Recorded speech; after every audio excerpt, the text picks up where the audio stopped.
already ready for Friday.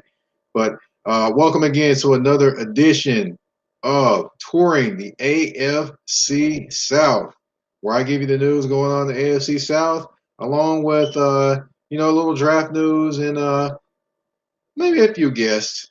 But tonight, though, it's only me and only me. All right. Thank you all again for tuning in. And tonight's episode, we're going to go over draft stuff. Draft stuff by meaning we're going to go over, different teams that have, different draft experts or experts, as they say, make their selections for teams. And what I like to do is I like to go over those and kind of picture those players on those specific teams. And for tonight's episode, we will be bringing up Mel Kiper Jr. Let me go ahead and bring him up. If you're not familiar with who he is, this is what Mel Kiper Jr. looks like for those that are watching. He has been doing the draft for ever, literally since I was a kid. So he comes out with a mock draft every single year.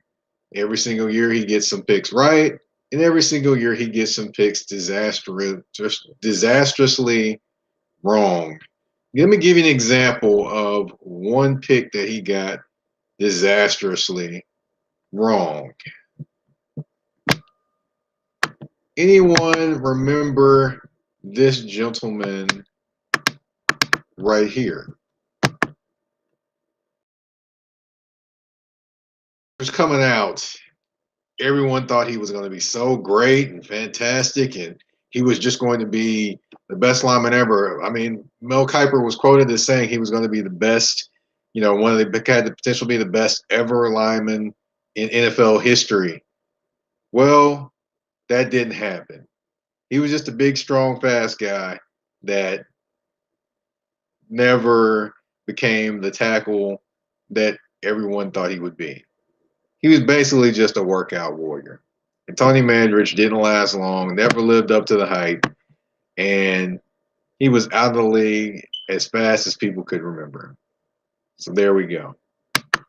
But anyways, we're still going to go over Mel Kiper's draft because we're not going to just kill him like that. But that draft was pretty bad. But we're going to go over his picks for the Jacksonville Jaguars, the Indianapolis Colts, and the Tennessee Titans. Yes, we are skipping the Houston Texans, but for those that are very much aware of the NFL draft, they don't have any first-round picks, thanks to Laramie Tunsil and Kenny Stills, that trade that was made, and also include Bill O'Brien in that because, we saw the decisions he made, especially sending Hopkins to Arizona. That didn't make much sense at all to a lot of people. So there you go. That's what we have. And without further ado, let's get started. All right. The first pick that Mel Kiper Jr. has, it's the Jacksonville Jaguars, and we all know it's going to be Trevor Lawrence. We know that there's no change there between Ty McShay, which did previously, and Mel Kiper Jr. As mentioned previously, he had all-season surgery on his non-throwing shoulder, and he's expected to be just fine for camp. It was on a torn labrum in his non-throwing shoulder, so he's expected to be back and ready before the year. So that pick isn't a mystery. What is a mystery is what they're going to do with that 25th pick. Now, with the 25th pick with McShay, he had a lineman from Washington going 25th, a guy that actually sat out this entire year. Here is where Mel Kiper Jr. and McShay differ. Mel Kiper Jr. decides to go with Alabama defensive tackle Christian Barmore. Now, if you're unaware, that play right there will show you how explosive that Christian Barmore is. I mean, the quickness off the ball to get in the backfield there on that play. I mean, just look at the penetration and boom, there he goes. Crossed the guy's face, penetrated, made the play. But that's not the only thing that Christian Barmore can do. Christian Barmore can definitely hold his own when it comes to rushing the passer as well. And, you know, Jacksonville needs that. They need another pass rusher in there. They need another person that can garner attention inside because they don't have anyone right now that can scare anybody. They just don't. And they need someone that can command attention, that can free up their edge pass rushers. They just need that. And also, Jacksonville is one of the worst teams when it comes to stopping the run. They're pretty much they're not far from last, just if they are last this past season. So I will say that definitely Christian Barmore would be someone that is needed for that defense, and he would have a great impact on them. Now, one thing I will tell you is the Jaguars do have other holes in their team, which is the secondary, and they could use a pick on that. That potentially could happen too, but with the addition of a good defensive lineman and helping in the pass rush, that could also help the secondary as well. And also, as I've mentioned in previous shows, they also spent a draft pick last season on a cornerback, so a high draft pick on the cornerback. So I wouldn't see them drafting another cornerback. But then again, it is Jacksonville. They can be unpredictable, and we'll see what happens there. We'll see. That's all I can say right there with them. All right, as far as Jacksonville, we've got them covered. The quarterback of the future, and we've got the defensive tackle to kind of stop the run and maybe give them some more physicalness inside.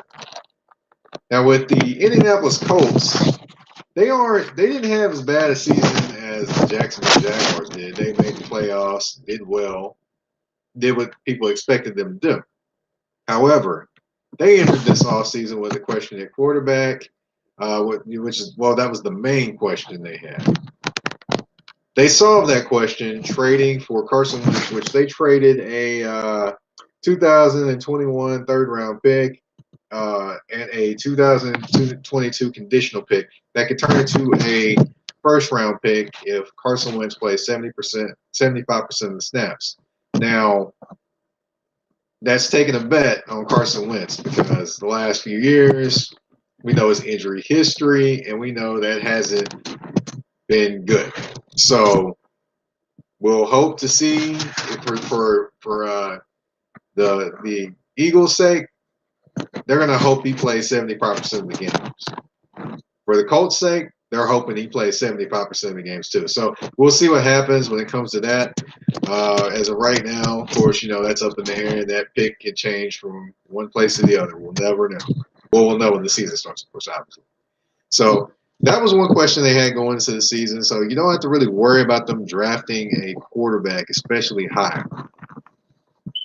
Also, that's not necessarily the only thing that the Colts have to worry about. The Colts have, a little bit of secondary issues. They brought in Xavier Rhodes, come in, a veteran to help. I believe he's a free agent again. Then you got questions there. You've got questions with your your outside linebackers as well. I mean, they have DeForest Buckner up front, but you need somebody, an edge pass rusher, that can make some things happen. And with the Colts, I believe if you have to choose between a cornerback and an outside linebacker, I'm in the vein of believing that what McShay and Mel Kiper are going with, and they're both going with an outside linebacker or defensive end. Well, they've got Gregory Russo going. Mel Kiper Jr.'s got Gregory Russo going to the Indianapolis Colts. Now, the one thing with Rousseau, of course, he didn't play with another guy that's talked about, which is Jalen Phillips. He didn't play with him at Miami because Jalen Phillips was redshirting that 1 year. And that hurt as well. So, that hurt in terms of, that production. But, one thing I will say is not Jalen Phillips, but Gregory Russo is athletic enough. He can probably line up at the outside linebacker and make some things happen. Let's see. Sorry, one question. I've got a question from Bo Adams. Said if he plays 75%, it's a gamble. He's talking about Carson Wentz. So, that is definitely a gamble. I definitely talked about that a little earlier. Definitely is a gamble. But we'll see what happens there. And then also, he said, do the Colts play a 3-4? Yes, sir. They do play a 3-4.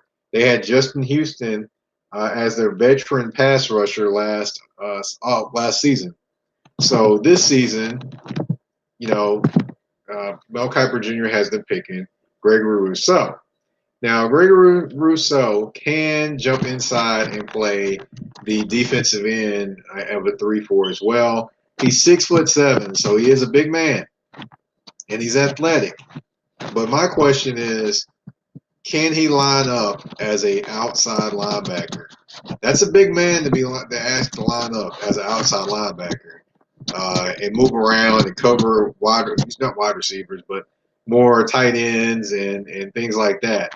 So I just question that pick from Mel Kiper Jr. I know they need a pass rusher, but can he be versatile enough to where he can actually cover the pass as well? That's a big question that needs to be answered. And, of course, right now we don't have an answer for it. So, we'll see what happens. But, that's taking a little bit of a chance there on a guy that's, he's very active and very athletic pass rusher, but you just don't know what he can bring you as a 3-4 defensive end. So we'll see what happens. Let's see. Rousseau, I got a comment from Cortland Griffin. He said basically that I don't know if Rousseau is the best pass rusher in the draft. I doubt he drops that far. Hey, he definitely could go higher. We'll have to see. It's an inexact science. There's many different things that could come up. There's always things like background checks and, potentially injuries happen, potential injuries or injury issues or concerns. So that could potentially happen. And if that happens, that could potentially drop him as well. I know that McShay had Kwity Paye going at this pick, but, we'll see what happens. I would say if you have to choose between one or the other, I would say Kwity Paye probably fits more a 3-4 defense than what Rousseau does. So in that instance, don't know about that pick.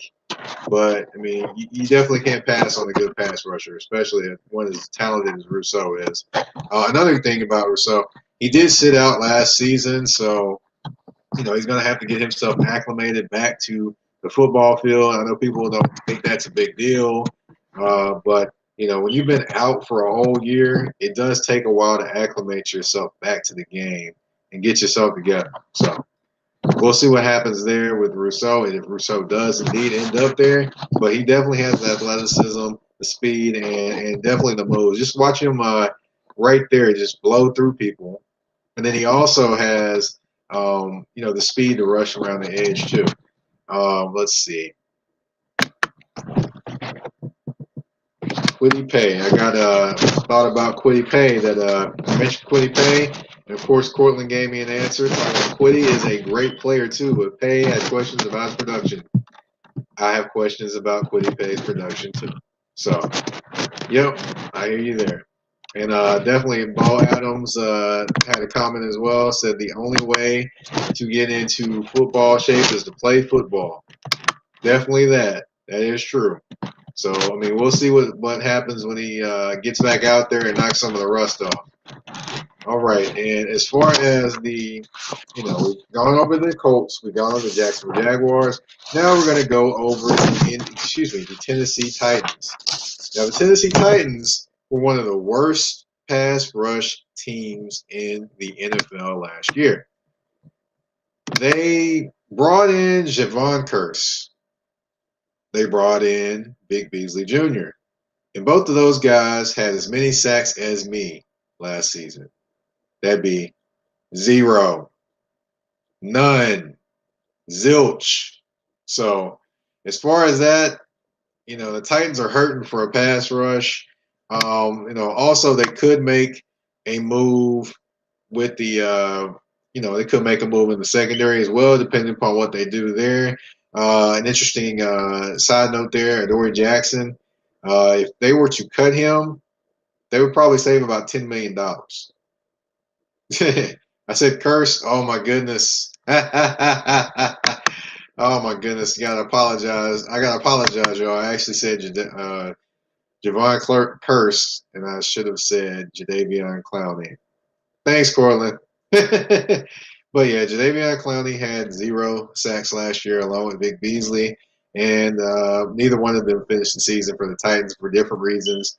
Vic Beasley Jr. got cut after the Cincinnati Bengals game, and Jadeveon Clowney out with injury, had his knee injury, so that was it for him for the season. So with that being said, and the Titans needing a pass rush, Mel Kiper Jr. has them selecting Mr.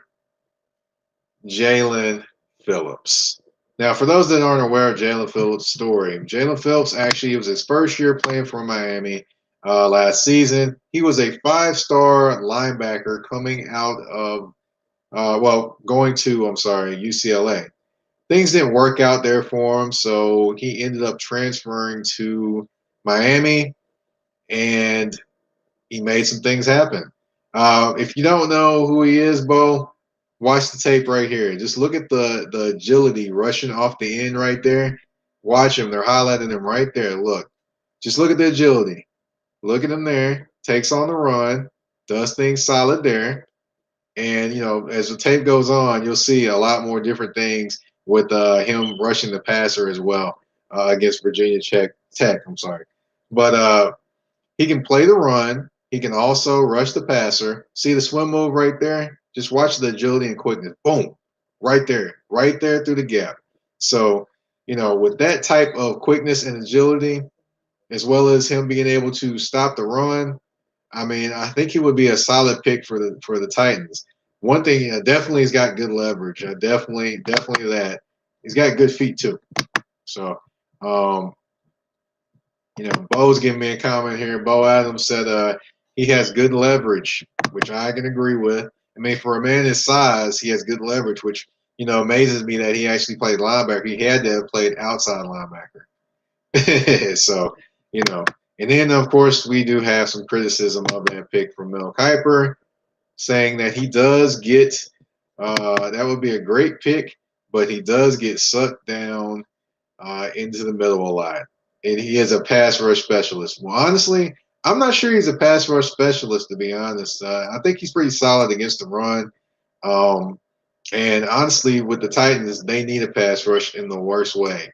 So if a guy comes in as a pass rusher, they probably will work with him on the other stuff as long as he can rush the passer. So, and also, another guy that they took that was a defensive end and made him an outside linebacker was Harold Landry III. Now, I won't say that worked out great this season, but last season it worked out pretty great for him. So, they do have a history of doing this. The Titans do. So here we go. They're gonna go with per Mel Kiper Jr. They're gonna go with Jalen Phillips to fill in that position. And I mean, with a team that had 19 sacks as a total last year, they need any pass rush they can get. They need any pass rush they can get. So I will say this.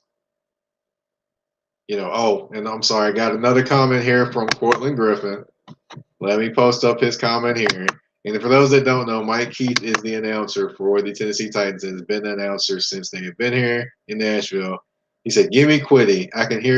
Can't hear Mike Keith saying, you can hear Mike Keith saying, "Payday, sacked." Now, I'll say that would be an interesting commentary from Mike Keith, but I do like Jalen Phillips in that selection more than I like Quiddy Pay, to be honest, because you did say earlier, Cortland, that you question Quiddy Pay's productivity. And if you're going to question his productivity for one team, you can't question his productivity for the other. And the Titans need pass rush productivity in the worst way. And this guy can bring it. But, of course, there is some negatives when it comes to Jalen Phillips. One thing that actually goes against him a little bit is his past in terms of injuries, more specifically concussions. You know, he did have a concussion history when he was at UCLA. That did hinder him a little bit.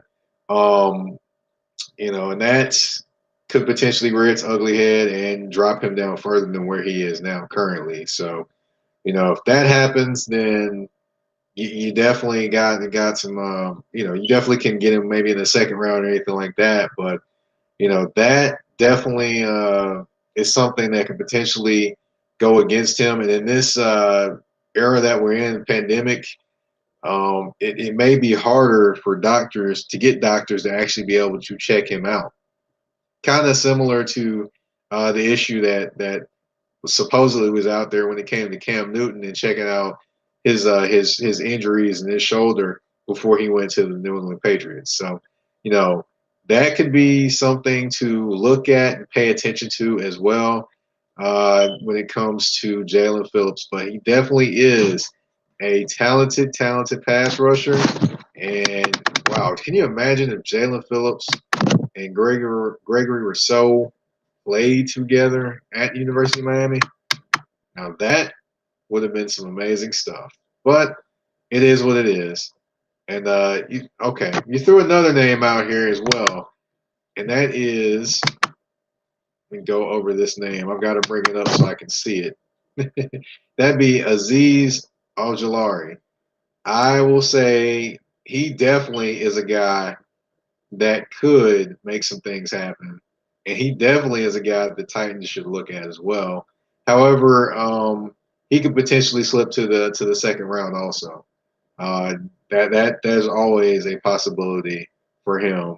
I don't think he'll slip far into the second round, but there's always the potential he could slip to the second round.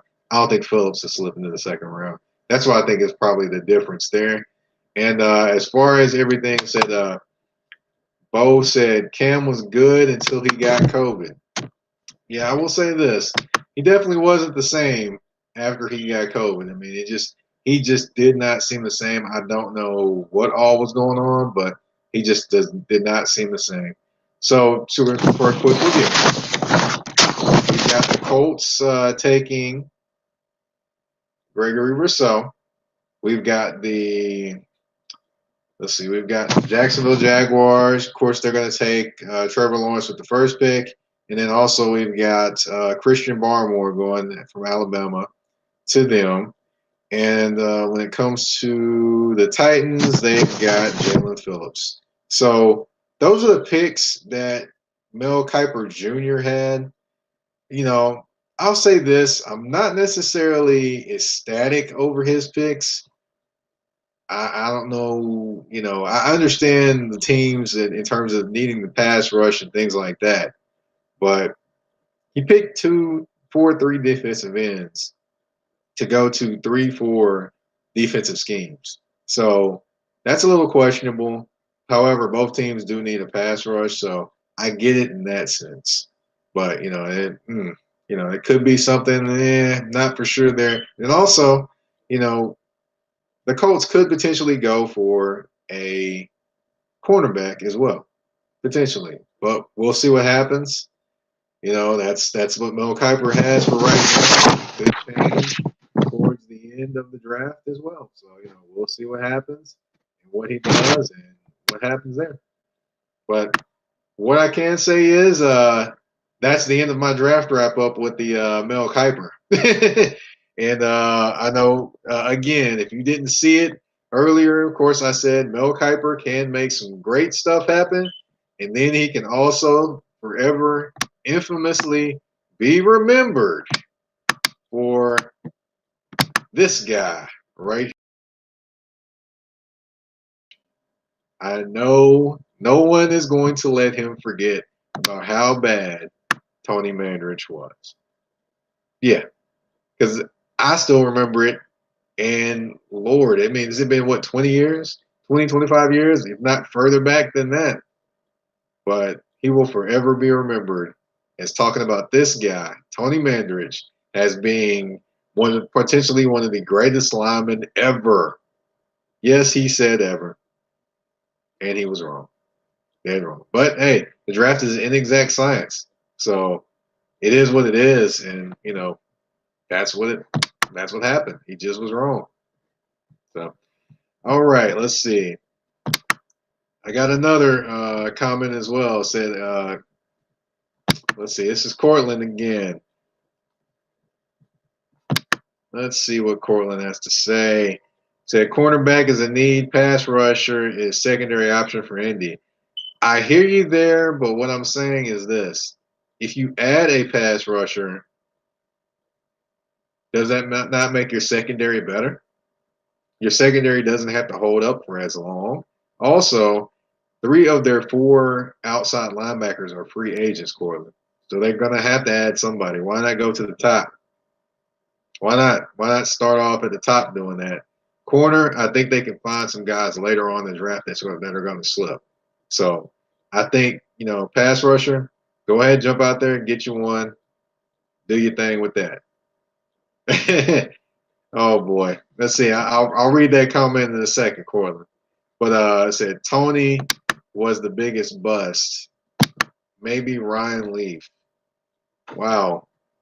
Yeah, Ryan Leaf was a big bust, and boy, oh boy, I don't think anybody can forget that locker room tirade he had with the reporter. Just leave me alone, all right? Just leave me alone. Yeah, I know y'all remember that one. That was then you had Junior Seau kind of pulling him away, and I don't think Ryan Leaf's career recovered after that. So, but yeah, Tony was a huge, huge bust, and I think he was up there. And then you've got Jamarcus Russell, which before I even looked down, I even said Jamarcus Russell, and there goes one of the comments, Jamarcus Russell.